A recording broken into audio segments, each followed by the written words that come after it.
Welcome to Module 2, which is on science. And this whole endeavor of science it's hard to really get a good feel for it because in our moment, science has been used in so many different ways in our technology. I mean, the fundamental technology of the last 100 years has been largely military. And then there's the technology involved with industrial processes, which are so problematic right now. So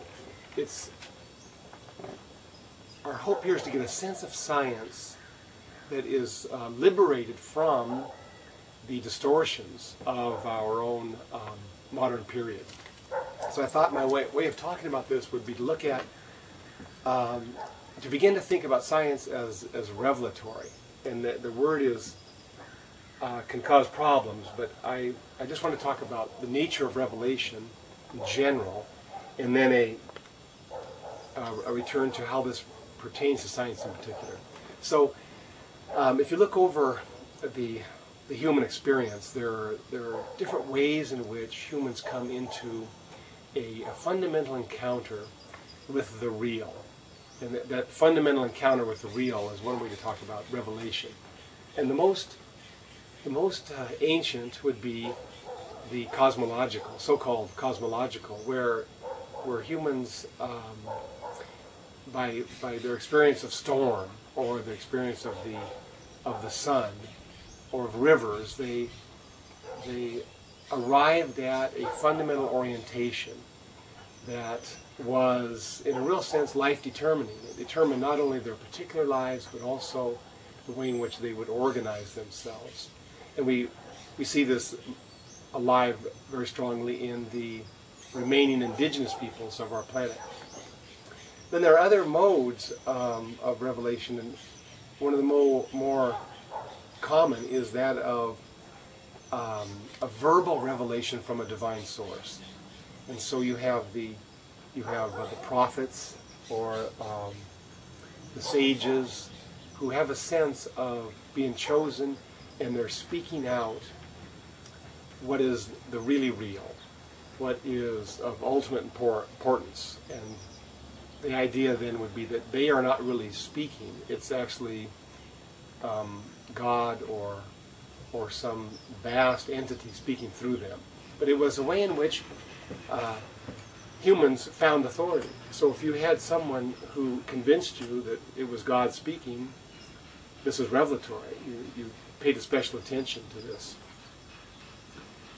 Then another mode, which is probably the one that most of us are familiar with, is the idea of history itself as revelatory.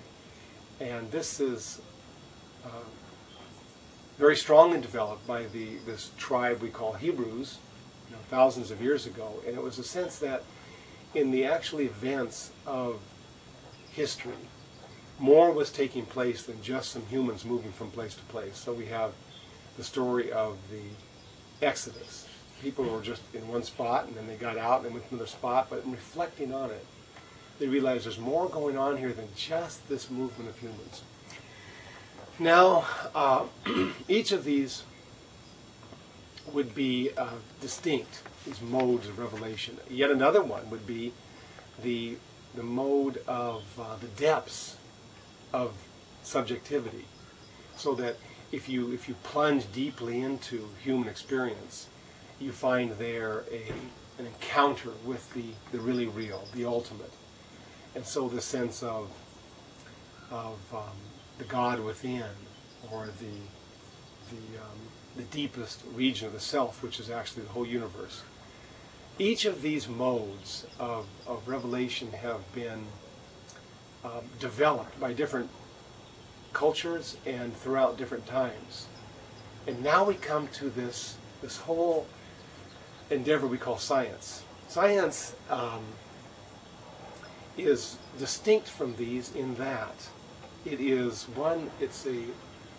it's a mode of discovery that's based on observation and on reasoning. It's yoking together the discoveries we have with that we see and observe joking that with these powers of reasoning called mathematics or rationality. There's a tendency to think of this mode as somehow less than these other modes, so that we have in the modern culture the idea that the sacred traditions were about the really real, and that science itself was just about the ephemeral, just about matter. But what we're suggesting here is that, as a matter of fact, by paying attention to matter and the details of matter, we have discovered a new way of encountering what is of ultimate importance. It's not necessarily opposed to these other modes of revelation, and it certainly isn't identical with them, but rather perhaps it is complementary. And so our own exploration here in these explorations in this course is one that begins with science in a more fundamental way.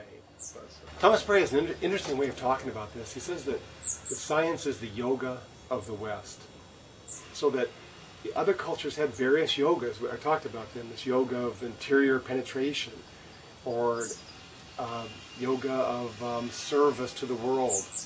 But science is a particular route, and Thomas just says, notice, this was the West's way of encountering what is of ultimate concern.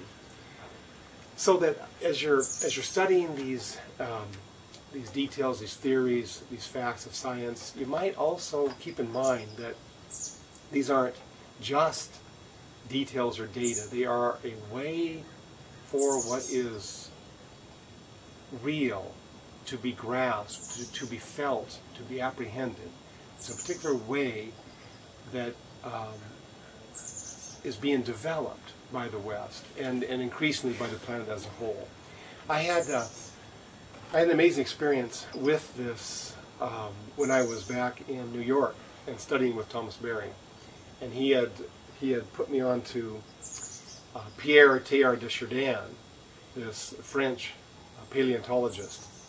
And Teilhard is one of the first people to really see the scientific enterprise as revelatory, as giving us something of really supreme importance. And for Teilhard, it was a new form of mysticism.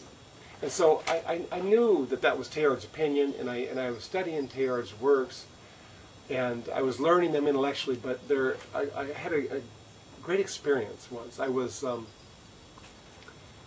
with my son, and we were near a small creek, and he was on this big rock. And I was just sitting there waiting for him to climb down and relax.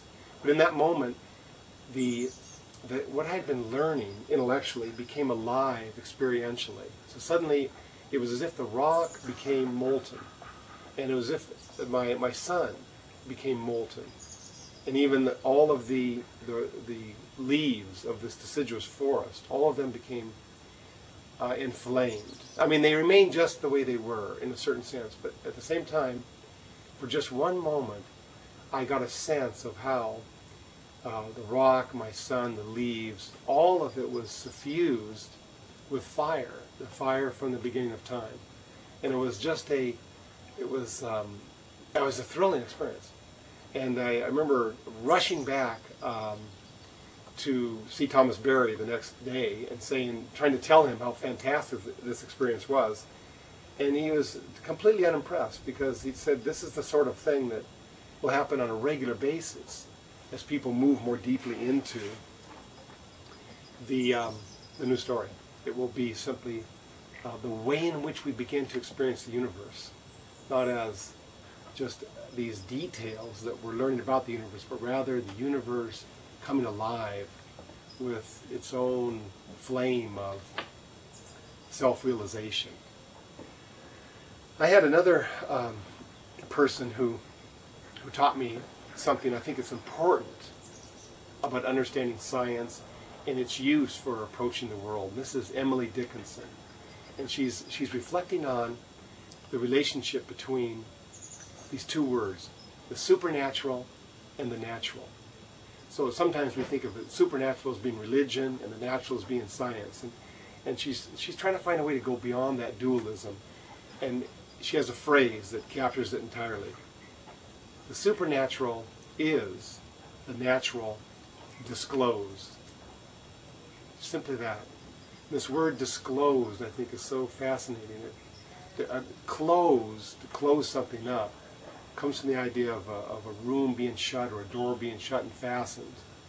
And so to disclose means to open up, open the door, enter this gateway, and to really see what is there. And that's the hope by a careful study of science and the exercises, that you'll begin to actually see nature as the supernatural.